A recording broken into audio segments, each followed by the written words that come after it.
بسم اللہ الرحمن الرحیم۔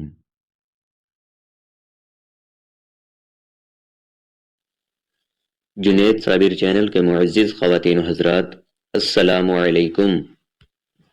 دیکھ لیلا تیرے مجنوں کا کلیجہ کیا ہے، دیکھ لیلا تیرے مجنوں کا کلیجہ کیا ہے، خاک میں مل کے بھی کہتا ہے کہ بگڑا کیا ہے۔ معزز خواتین و حضرات، دنیا میں کچھ ایسی سبق آموز داستانیں بھی موجود ہیں جنہیں سن کر آنکھیں نم ہو جاتی ہیں۔ لیلا مجنوں کی داستان بہت ہی مشہور و معروف ہے۔ ہر عربی، اردو اور فارسی بولنے والا اس کہانی کو ضرور سن چکا ہوگا۔ مختلف دور کے مختلف لوگوں نے اس کے تراجم دوسری زبان میں بھی کیے ہیں۔ اس ویڈیو میں آپ جانیں گے کہ اس داستان کے کرداروں کی تاریخی حیثیت کیا ہے، کیا لیلا مجنوں دو حقیقی عاشق تھے یا یہ محض افسانوی داستان ہے، اس لازوال محبت کا آغاز کیسے ہوا اور یہ محبت کس انجام سے دوچار ہوئی، قیس کو پہلی مرتبہ مجنوں کس نے کہا تھا کہ وہ اسی نام سے مشہور ہو گیا، یہی آج کا ہمارا موضوع ہے۔ مگر ویڈیو میں آگے بڑھنے سے پہلے اگر آپ ہمارے چینل پر نئے ہیں تو ہمارے چینل کو سبسکرائب ضرور کریں اور ویڈیو کو مکمل دیکھیں، اور ویڈیو پسند آنے پر ویڈیو کو لائک بھی کریں۔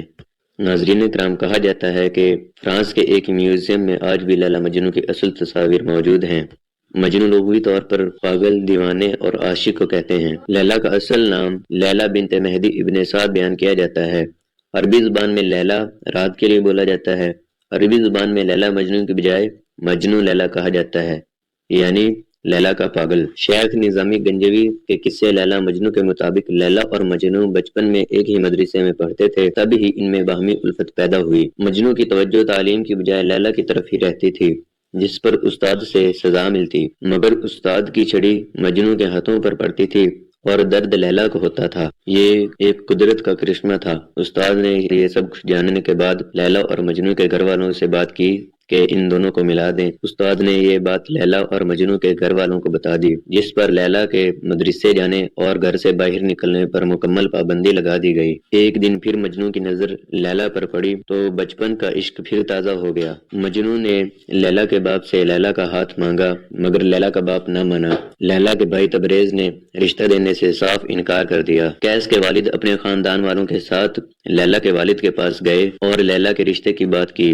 لیکن لیلا کے ماں باپ نے رشتہ دینے سے صاف انکار کر دیا۔ اسی دوران قبیلہ اسکیف کے ایک نوجوان نے بھی، جس کا نام ورد تھا، اس نے بھی لیلا کے رشتے کے لیے پیغام بھیجا۔ لیلا کے والدین نے یہ رشتہ قبول کر لیا۔ اس پر قیس اس قدر مضطرب ہوا کہ وہ بیمار ہو گیا۔ اس کے والدین نے چاہا کہ وہ قیس کا نکاح قبیلے کی کسی حسین لڑکی سے کر دیں، مگر اب قیس لیلا کی محبت میں اتنا دور نکل گیا تھا کہ واپسی ممکن نہ تھی۔ رفتہ رفتہ قیس کی حالت مزید بگڑتی گئی۔ اسے اپنے تن بدن کا ہوش نہ رہا۔ لوگوں نے قیس کے باپ کو مشورہ دیا کہ وہ اسے مکہ لے جائے اور بیت اللہ کی پناہ میں دعا مانگے۔ قیس کا باپ الملوح اسے مکہ لے گیا اور حرم شریف میں اس سے کہا کہ کعبہ سے لپٹ کر لیلا اور اس کی محبت سے نجات کی دعا مانگو۔ اس کے جواب میں جب قیس نے یہ دعا مانگی کہ اے اللہ مجھے لیلا اور اس کی قربت عطا فرما، تو الملوح قیس کو واپس لے آئے۔ راستے میں قیس نے اپنے آپ کو پہاڑی سے گرانے کی کوشش کی، مگر لوگوں نے اسے پکڑ لیا۔ اپنے قبیلے واپس آنے کے بعد قیس کا والد ایک مرتبہ پھر لیلا کے والد کے پاس گیا تاکہ اسے اپنے بیٹے مجنوں سے لیلا کی شادی کے لیے آمادہ کرنے کی کوشش کر سکے، لیکن انہوں نے پھر ایک مرتبہ انکار کر دیا۔ لیلا کی شادی اس دوسرے لڑکے سے ہو گئی جس کا پیغام نکاح آیا تھا۔ لیلا خود بھی مجنوں کی محبت میں گرفتار تھی، مگر وہ خاندان کی نیک نامی اور والدین کی اطاعت سے مجبور تھی۔ جب قیس کو یہ معلوم پڑا کہ لیلا کی شادی ہو گئی ہے تو اس پر قیامت ٹوٹ پڑی۔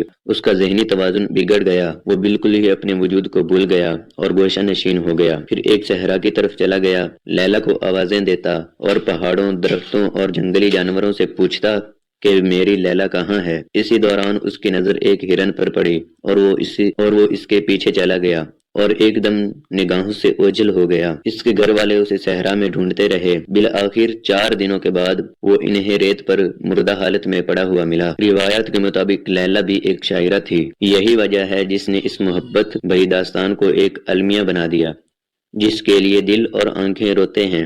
یہ ممکن تھا کہ یہ محبت شادی کے بعد خوشی میں بدل جاتی، مگر تقدیر کے آگے کس کا بس چلتا ہے۔ انسانی عشق کا یہ قصہ عشق الہی تک پہنچانے کا ذریعہ بن گیا۔ مجنوں کا اصل نام قیس تھا۔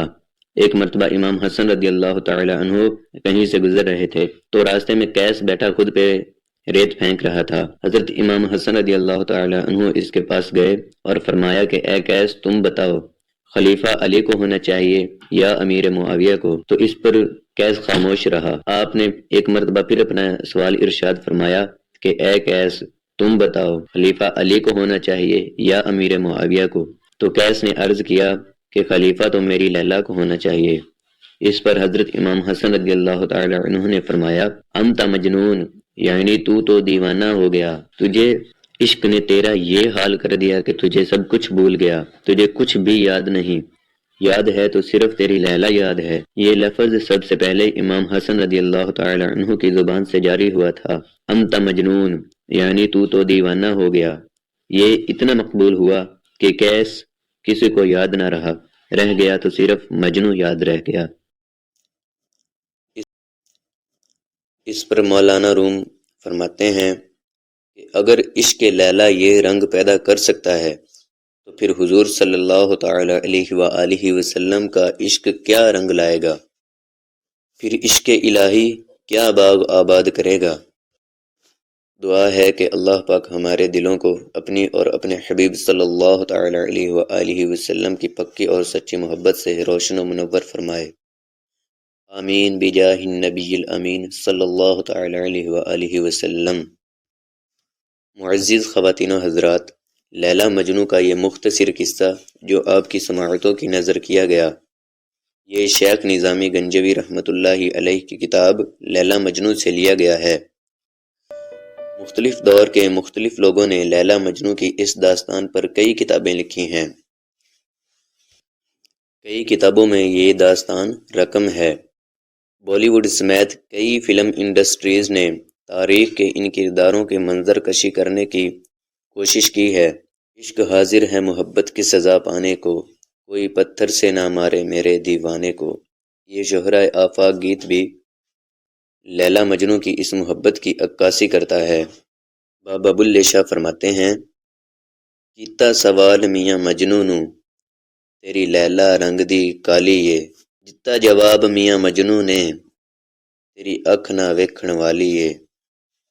قرآن پاک دے ورک چٹے تے اتے سیاہی کالی ہے، چھڈ وے بلیا دل دے چھڑیا تے کی گوری کی کالی ہے۔